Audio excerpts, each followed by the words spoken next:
I'm finna cool, bro. In this video, we're gonna be reacting to Jamari. Why 50 Cent waited 20 years to destroy Diddy. Hey, I think that nigga was just waiting to compile his evidence to just slam on the fucking world, because that's exactly what he did. But we finna see what bro talking about. Y'all let get to it. Few people who one does not want to find themselves on the receiving end of a beef with. While most artists keep their problems with each other strictly within the music and behind the scenes, these types have a more public, in-your-face style with their disrespect.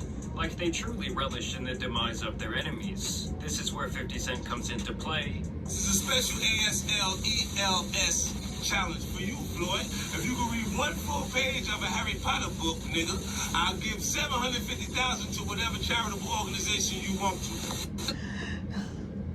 One page of a Harry Potter book is insane. Many of you likely know that he single-handedly ended Ja Rule's career at its height, to the point where getting Ja Ruled has become a term when a rapper gets massacred in a battle. I can't say that I can resolve a situation or beef with somebody that I can't stand this nigga. You understand what I'm saying? Like, this ain't WWL. It's not like I just got rap beef with this nigga. I don't like this little nigga. Hell, I don't like this little nigga. Son when they had problems, calling him a crybaby bum who was looking for a handout. I would have felt like I had nothing, all right? I had to rebuild my life over $600-700 a month. He's been trained to believe what you see him say in that interview when I said that he's entitled. Really, it's his mom. But now 50 Cent has delivered his final blow to another opponent, possibly his most powerful enemy who he has played the longest game against, Sean Combs, aka P. Diddy, aka Puff Daddy. The man who has been one of the hottest talking points for the last year due to its extreme fall from grace. Once viewed as one of the most powerful black men. Once that video came out with him whooping Cassie ass, everybody knew. Everything else that came out about him, that shit was true. In America. Well, maybe some of them. Nah, I think all them cases are true. I ain't even gonna lie to him. Has now tarnished his reputation beyond belief. So bro, the picture. The picture. The darkest times in your life. Sometimes you gotta do that. I was up. And while many have attempted to tell the story of the downfall of Diddy, surviving Diddy, like countless documentaries have been made on the lies. Yeah, I haven't watched none of them. I'm gonna watch the 50 Cent one though. Oil involved, but none have been as damning or popular as the recent 4-part series on Netflix, executive produced by 50 Cent, Sean Combs, Curtis 50 Cent and Jackson. Somebody that'll work with us that has dealt in the dirtiest of dirty business. We're losing. And I do have to say that this all-encompassing documentary. How the hell did that nigga get that footage? Recent times, especially when it comes to I would never get into it with Curtis. Never. The modern day. If Sean Combs watches this, what do you think he's gonna feel? Like, wow, this is amazing. I think he's gonna say this is the best doc. This nigga a troll. This nigga a troll. This nigga a troll, twin. Back to a timeline of the beef between these two. Now, from the very start, 50 Cent came out firing at everyone in the industry, including Diddy, on his song How to Rob, released back in 1999.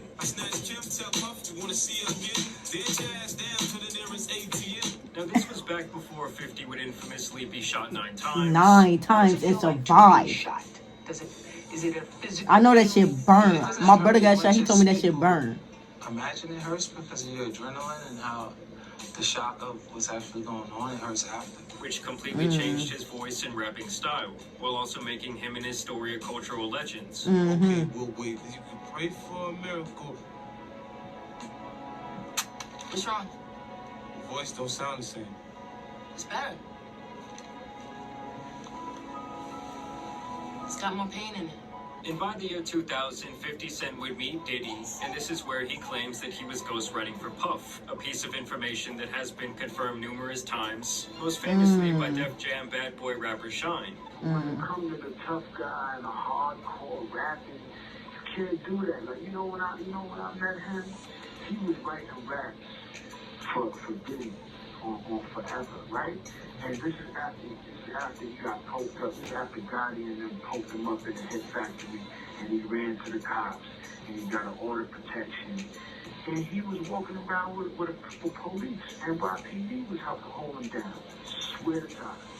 Swear to God. He was in Daddy's house, in the lounge, and he had security. He ain't sold one record. Shine has also had his own beef with 50 Cent, calling him a federal informant in the past. But at that time when they met, 50 was still relatively unknown outside of New York, and Shine was working as one of Diddy's artists. 50 claims that he wrote Diddy's verse on a song called Let's Get It, something he revealed 2 years later on his own Guess Who's Back mixtape. Where on the song Not Like Me, he says, "Hoes be like 50, you so witty, on the dick like they heard I goes right for P. Diddy." And later that year, he would diss Puff once again on the Bad Boys 2 soundtrack, which was ironically produced by Diddy himself. That's funny as hell. And I don't dance around like Diddy. But still at this time, that's the beef funny was as still hell, much more fool. like Hey, tongue-in-cheek. Curtis is funny. That was until 50 started to get weird vibes from the Diddler. From and the he would Diddler. later tell this story where early in his career, Diddy wanted to take him shopping. Something a man would normally do for a woman he's trying to smash. Right. He said something to me one time. Like, what?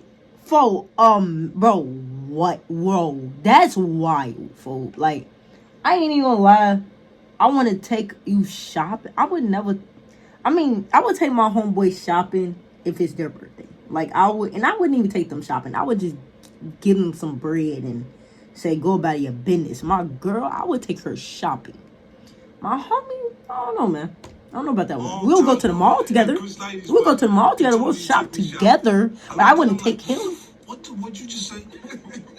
Let me move, man, before I do something. You gonna make me mess up the wedding. Oh, that's a nice gesture. Let me get out of no. Dude, you take me down. That's what a guy says to a girl. You know, 50 He said that when a guy said to a girl. The proverbial baby oil, seeing if he would take him up on his offer. Yo, why don't we like go shopping or some shit? I mean, like, I paid for it. I was like, what the fuck this nigga just said? I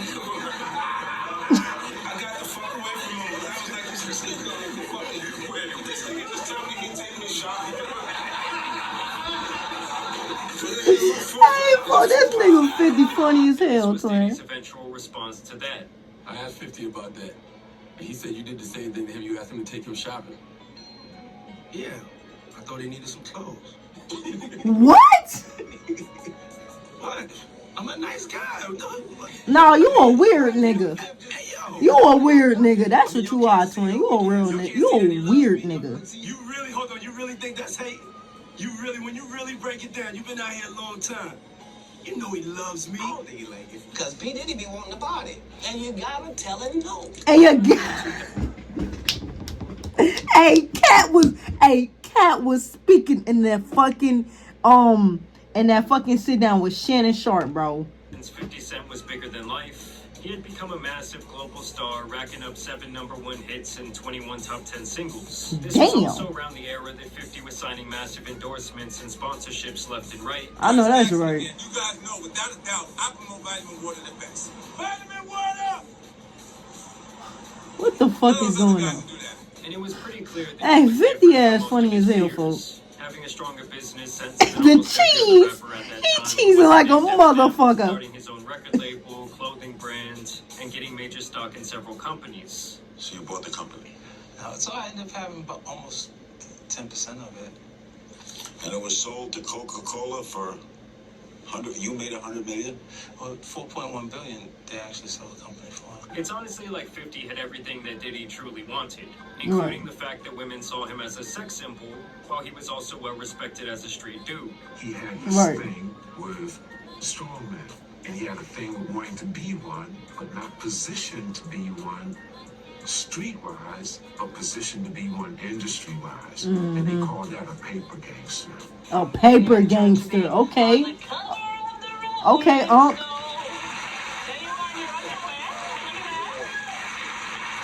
Like watching the documentary now, it makes it abundantly clear to see how Diddy would be very envious of someone like 50 Cent. Yeah, for sure. Diddy himself being perceived that as nigga look creepy.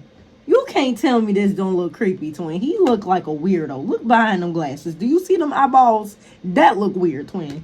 Yes. You know, he wanted that same level of aura that 50 had when he walked into a room that got everyone's attention. 50 Cent, Lloyd Banks, and Young Buck, otherwise known as G Unit in the house. Give it up, y'all. Either way, by 2005, 50 was a heavyweight in the music business as well.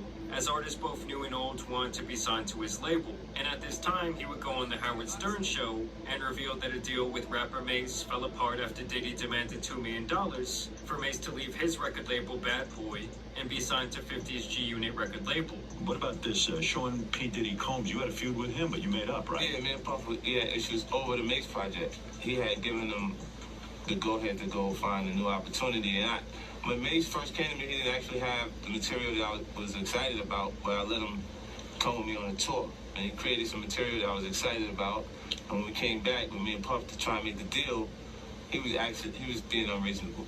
Wow. I think he felt like Mace was like the last piece to his legacy, considering Biggie's not there and the Locks is gone. And I never got paid what I was worth, and I never got the respect I was worth. So this thing that I got for Puff is more like, you trying to keep me here, nigga. Right. I'm not here. All my peers is up here. Right. All my peers are bosses. Right. When it's time, just like somebody raised somebody up, you know, they did work with you. Right. They go from your little man to maybe A&R to something else. He just kept trying to keep me right here. Like, right. He saying basically Diddy wasn't allowing him to, you know what I'm saying, evolve and take off for real. Diddy was trying to, like, you know what I'm saying, keep him at a certain level when he's saying he could have been at a better level. Alright. Now, you called Puff Daddy a soft nigga in one of your songs, N-I-G-G-A, in one of your songs, but you're sorry you did that now, huh? Well, I'm not sorry. I'm sorry. I meant it when I said yeah. Now, you called Puff Daddy a soft nigga in one of your songs, N-I-G-G-A, okay, in one of your songs, but you're sorry you did that now, huh? Well, I'm not sorry because I meant it when I said it. Now, following this, I'm not sorry because I meant it when I said it. As 50 Cent would directly connect Puff to the murder of Biggie, who we now know that Diddy was apparently not as close to as it seemed from the outside looking in. I heard somebody yell, you know, they shot at Biggie's car, and then I just jumped out of my car and I ran directly to his car. Like all the doors were open. This nigga's such a fake. Oh my god, man, it's not even funny. Man, Puffy know who hit that nigga, man, that nigga soft. He scared them boys from the west side to break him off. Jump on his ass so we run the whole shake him off. Wait, 50, bro. 50 was... I don't give a fuck. I don't hang out with your punk ass nobody. Got me motherfucking running around. This nigga Mace. I ain't gonna play games or make the deal, nigga. Man, I'll fuck your shit up, nigga. Hey. Crazy nigga.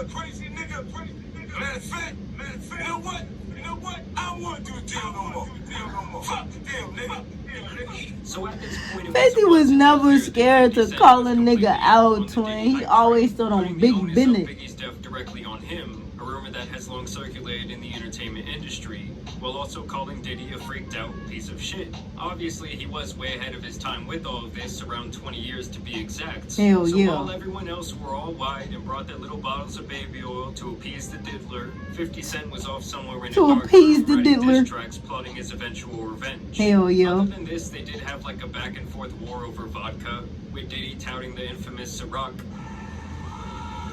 Gang. Look at this nigga Diddley.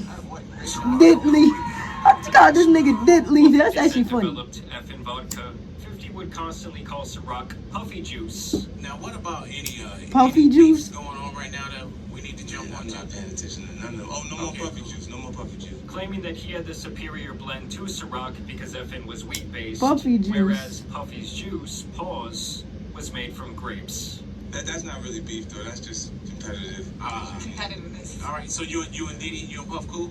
No, I don't really Okay, damn, all right. I didn't know We're talking everybody, we're talking Ciroc, side by side. Hey, 50 always stood on big business. He always... No, I don't fuck with that nigga. I don't fuck with that nigga. Ciroc. Yeah, just Ciroc, and if anything, you know when the bar runs out, and it's just like, well, what else what's the last thing you have that nobody's buying? Is that King? Yeah, right I think that's King And now Christian. that we've covered their Right there. long-standing feud over music, business, and quote-unquote shopping sprees, let's talk about the real reason that 50 has kept his foot on Diddy's neck in recent years. A woman named Daphne Navarez, aka Daphne Joy. She and 50 actually share a child together, his youngest son, Sire Jackson. Okay. The two actually dated for around 2 years from 2011 to 2012, breaking up shortly after Zaire was born. They also had a turbulent relationship with allegations of domestic abuse and vandalism on 50's part, though the domestic abuse part of the trial would eventually be dropped. And by 2021, almost a decade after their relationship, Daphne was spotted out on romantic getaways with the diddler. This is when 50 would turn to trolling them, posting a photo of the pair captioned, "Nah, me and Puff fight over business shit. If he liked the girl, he liked the girl. I don't give a fuck." The next year, he would post a photo with their son saying, "Oh shit, that's your mommy over there with Puffy. These bitches be crazy." Did you do that just to fuck with Diddy? No, that was ahead of the thing with Daphne or whatever like that. But y'all, man, I ain't kissed in the mouth in 10 years, man. Somebody gotta kiss him. This nigga 50 is so funny. At this point, 50 knew that Diddy was on some weird shit for well over 2 decades. Hey! So despite him, Hey, Michael ass put the fuck back. He said, "Hold on, motherfucker." He moved that hand real quick. He said, "Hold on, bitch. I don't get down like that." So we coming to you live, Diddy late nights. And things would only intensify when the Diddy Files would come out last March, where music producer Rodney Jones would file a sex trafficking lawsuit against Sean Combs, in which he listed Daphne Joy as one of several sex workers receiving monthly payments from Diddy to allegedly recruit people into A his monthly ring. And it's stipend. important for me to note here that no one outside of Diddy has been charged in this situation, and honestly, even he skated many of his allegations. He But did. yes, as of right He now, really he is did. serving 4 years in prison. Hey, can we talk about him and Justin and him and Usher? Went back in on them like a pit bull who got off his leash and finally got to those 2 Yorkies in the other backyard. "I didn't know you was a sex worker, you little sex worker. LOL. You little sex You worker. having another baby with me, but I was busy. So you moved back and then You you little started sex receiving money worker. from Brother Love. Now here we are, little sex worker." Little- So we join Nicki Minaj on stage Little and say this sex at the end of his worker. set.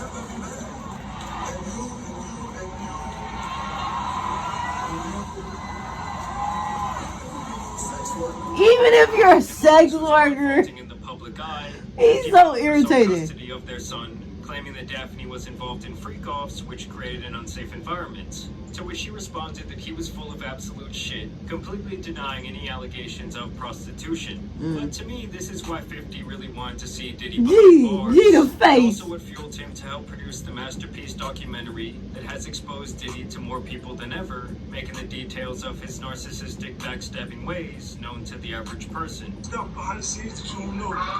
That's what we agitate. Like James Cruz, people around him doing stuff. They do it in his behalf. So they can act like he has no idea what's going on. But it's coming from him. I was looking for you. I tell you, get your hand out of my pocket, man. Get your hand out of my pocket. I see what you're doing. And also helping provide sources in the documentary that otherwise would not have been comfortable speaking. You know, I think a lot of them really needed like that 50 Cent cosign. Hell yeah. It starts to feel a little more comfortable when you see other people telling the truth about it. Because while many had heard the jokes about the baby oil and potentially the freak-offs, they did not know all of the alleged things he did to gain power throughout the last 30 years. How many people he allegedly fucked over with no remorse, including who everyone thought was his best friend Biggie. When I got the record deal, all I got cut short. So it's like he Jesus to me, you know what I'm saying? Because he just saved me. And it's real, and I go all out. Now, I ain't saying none of that. I'm not Jesus. That to me is still the most damning. Wow, Because it's one thing to yeah. fuck over your enemy or someone Hell who has yeah, worked for hell you. yeah. That is really run-of-the-mill But to stuff in the fuck over a entertainment dude that really put like his trust in you is insane, folks. industry. But when you allegedly turn on your top talent and best friend, and Man. then turn around and put on this He whole still facade said, coming I out think he dancing still and got all like this his shit, masters when to you were this the day, one who still making allegedly money off put him him to in this harm's day. way after When he Biggie, I don't even West think he really Coast touched his versus East bread Coast for real, beef. bro. Industry insiders say there was a rivalry between Tupac's Death Row Record Company and Biggie Smalls' Bad Boy Entertainment. And then you throw a massive funeral that allegedly came out of Biggie's estate's wallet. That's Wow. how you know that someone is only concerned with themselves. Out of his and how they come wallet? out looking in a tough You ain't even situation. pay for it? You couldn't even pay for it? Notorious B.I.G. or big CDs as much as they can get them. In fact, another one is expected out later this month, but there is only one of his CDs left here. It made me appreciate life, and it made me want to do things for the greater good. How do you carry on his legacy? I wanted to make sure that this dream meant something at the end of the day. 50 also spent quite a bit of time here connecting the dots on how Diddy likes to use women as leverage against the people he does not like, stealing countless girlfriends, baby mamas, and wives, all for the sake of his sick power dynamics. He chooses to date people who he knows previously dated someone. He has a baby by a woman that was dating Tupac. Wow. To add to it, but we had to cut it down so it couldn't. For time. But to me, Diddy is really just a case study into what it looks like when a narcissist goes completely unchecked their entire life. I mean, at one point during the documentary, he has the audacity to compare himself to Jesus Christ. Okay. Now y'all witnessing Jesus walking on water. You know what I'm saying? But Jesus having a breakthrough. Yeah, this nigga is insane, fool. To compare yourself to the Lord himself is insane, bro. You are... And the guy was so cocky that he recorded all of this footage in the days leading up to his trial, really thinking that he would be skating on charges. Right. And he really thought he was about to just... I mean, and essentially he did, though. He only got like 4 years, though. Would come out against him, it would appear that Diddy did not think he would lose control of this video. It was surprising that he actually filmed it. But what was supposed to be his resurrection turned into the reckoning of what was left of his reputation. Right. I mean, how Netflix got their hands on this footage, I do not know. But damn, does it paint Diddy as a sociopathic person. It really does. They let it go by because it's Puff. It's Puff. Like he would say stuff, and it's like, he was like in the closet, he was like in the hallway. He was like in the hallway. Yes, I highly recommend he was in the hallway. Hey, bro. Someone who didn't really know about Diddy's come-up story, it covers a 3-decade timeline very well. But yes, it is abundantly clear that 50 Cent is not someone who anyone wants to have beef with. No, for real. No, 50 Cent is not the nigga that you want to beef with, folks. He is not the nigga that I would, like, want to beef with ever. Do not beef with Curtis Jackson, because Curtis Jackson will pull some shit out his ass, and man, he will fuck your whole shit up, twin. I mean, he made, man, look, I mean, if people didn't believe like the Diddy shit before, I mean, bro, that doc had to really open your eyes to what that nigga was like. But hey, man, if y'all enjoyed the video, man, y'all already know what the fuck to do, man. Like the video, y'all stay dope, man. Tune in on me, yeah.